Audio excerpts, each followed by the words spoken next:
J'ai senti une jeunesse déterminée, convaincue, mais surtout une jeunesse qui semble s'être appropriée du projet de développement structurel, de rupture, mais de relance de ce qui devait être notre trajectoire depuis le début.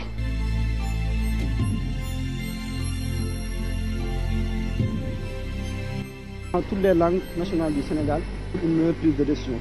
Là, on a par exemple une liste des nongos au niveau de ce dara lui-même. C'est-à-dire que ça, ce sont l'ensemble des nongos ou bien des apprenants qui sont inscrits dans ce dara. Ici, lorsqu'on va cliquer sur détail, on aura des informations sur le nongo lui-même avec, par exemple, là où il est situé en termes d'apprentissage, parce qu'on sait que le Coran, il est divisé en hizb, et chaque nongo va être évalué selon les hizb. Par exemple, s'il mémorise les hizb de 1 à 30, il va être représenté sous forme de diagramme.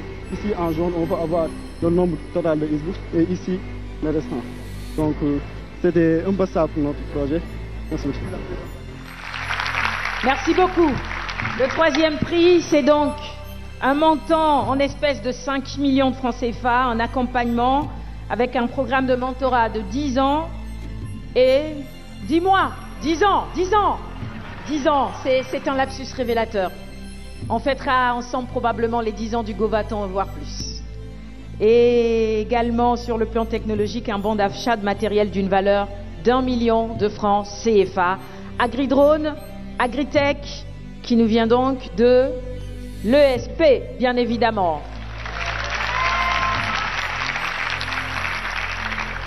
Alors, je n'ai pas encore vu la logistique pour la remise des prix. J'appelle tout de même les deuxièmes. Deuxième donc, pour cette première édition du Go-Bâton, Mosika Jam.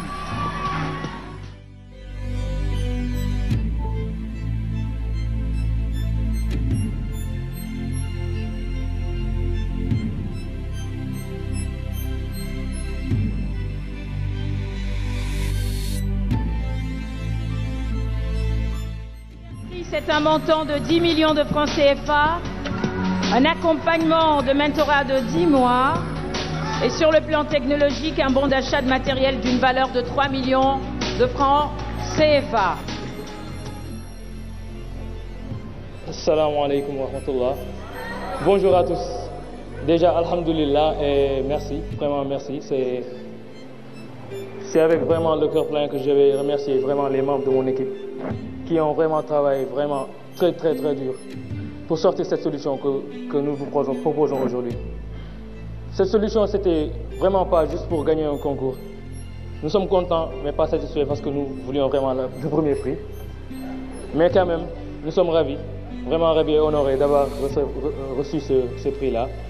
Et nous allons vraiment continuer à travailler, très dur pour vous fournir ce que nous méritons. Et je pense vraiment que nous méritons tout le bien vraiment qu'il y a dans ce monde, surtout côté technologie, surtout côté solution. Merci à vous.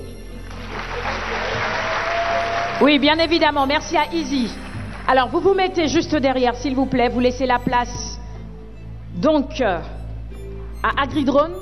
Ils vont recevoir leur prix. Merci de vous rapprocher un tout petit peu plus du Présidium. C'est donc le ministre du Numérique qui vous remettra votre chèque. L'hôtesse est là, remise symbolique. Monsieur le ministre, Alioune Sall,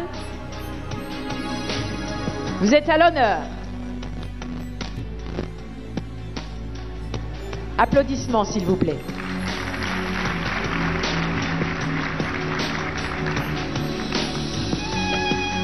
Bravo. Félicitations à Agritech. 5 millions, programme de mentorat de 10 mois. Et un bon d'achat d'une valeur de 1 million de francs CFA. Merci beaucoup. Nous passons au deuxième prix. On y va rapidement, s'il vous plaît. Vous regagnez vos places juste après. Merci. Je garde juste sur scène votre capitaine d'équipe. Vous restez là, ne partez pas. Deuxième prix pour Mosika Jam. Firme Débit, Easy, Le prix vous sera remis par l'ambassadeur de la Corée qui nous fait l'honneur d'être avec nous. Excellence, merci d'être là et de soutenir ce projet. C'est 10 millions que vous offrez pour un accompagnement également, un mentorat, programme d'accompagnement de 10 mois, un bon d'achat du matériel de 3 millions de francs CFA. Bravo à cette équipe qui nous vient d'Izy.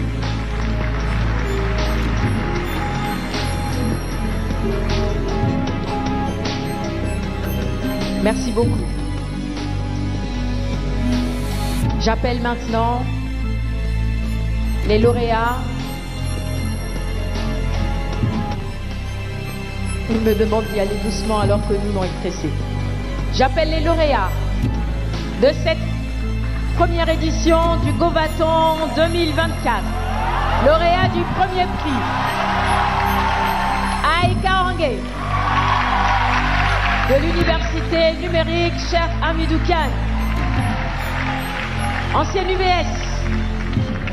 Où sont les membres de cette équipe? Venez rapidement, s'il vous plaît. Et c'est le Premier ministre lui-même, M. Ousmane Sonko, qui vous remettra votre prix. Je rappelle que ce prix est d'un montant de 20 millions offert par la CDC, dont le directeur général est parmi nous ce matin. M. Keïta, merci beaucoup. Un accompagnement de mentorat de 10 mois, un accès gratuit à un espace de coworking pendant 3 mois, un bon d'achat de matériel d'une valeur de 5 millions de francs CFA. Merci de vous rapprocher pour recevoir votre prix.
Monsieur le ministre de la fonction publique et de la transformation du secteur public, Mesdames, Messieurs les ministres, Mesdames et Messieurs les directeurs généraux et directeurs,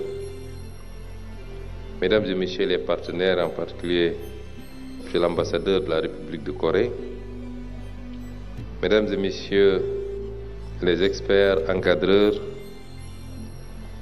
chers partenaires, très chers lauréats, Mesdames et Messieurs, distingués invités en vos rangs et qualités. Je n'ai pas de discours à lire, mais je commencerai par là où on a terminé, par assurer tous les participants à cette épreuve, notamment les 9 autres qui n'ont pas été primés, que chaque participant recevra une prime d'au moins 3 millions, c'est-à-dire les 9 autres candidats.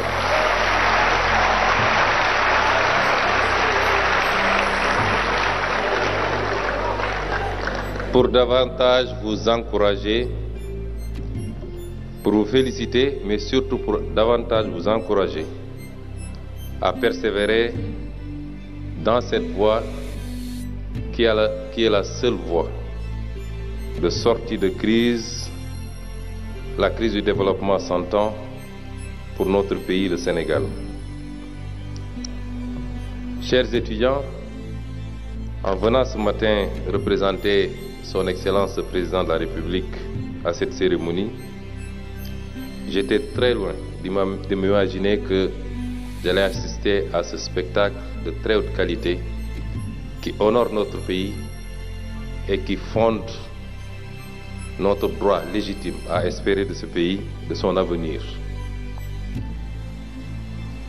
J'ai senti une jeunesse déterminée, convaincue, mais surtout une jeunesse qui semble s'être appropriée du projet de développement structurel, de rupture, mais de relance de ce qui devait être notre trajectoire depuis le début. En vous écoutant les uns et les autres, je me suis senti parler et réfléchir. Et je me suis dit, enfin, voilà des Sénégalais, certes très jeunes, mais qui semblent avoir compris mieux que nous-mêmes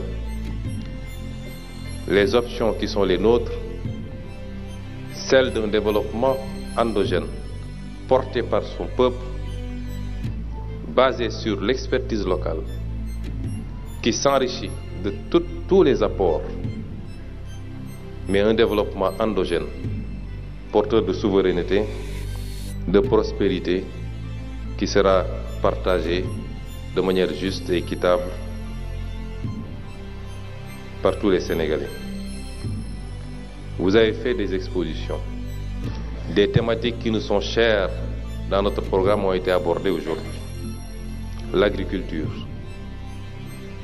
Vous savez très bien que le cœur de notre programme, c'est le secteur primaire, qui doit alimenter un secteur secondaire et donc la phase industrielle pour pouvoir aller vers la distribution et donc le secteur tertiaire.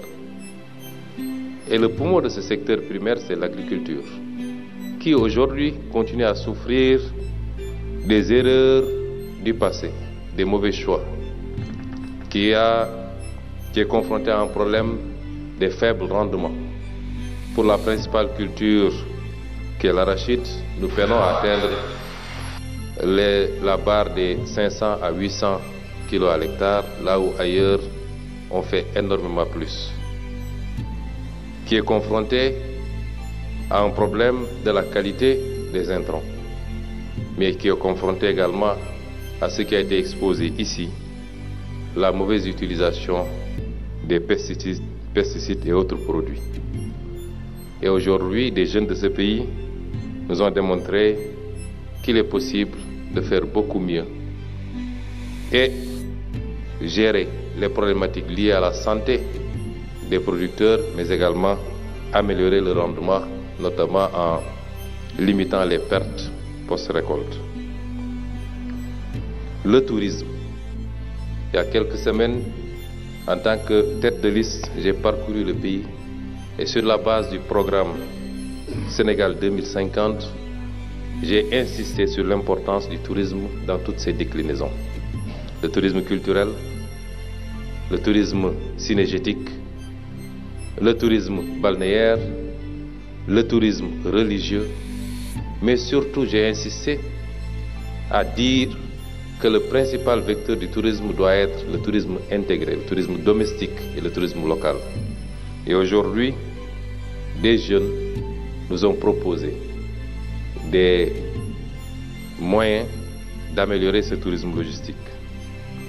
L'éducation et la formation, qui aujourd'hui continue à souffrir également d'un certain nombre de problèmes liés à la faiblesse des infrastructures,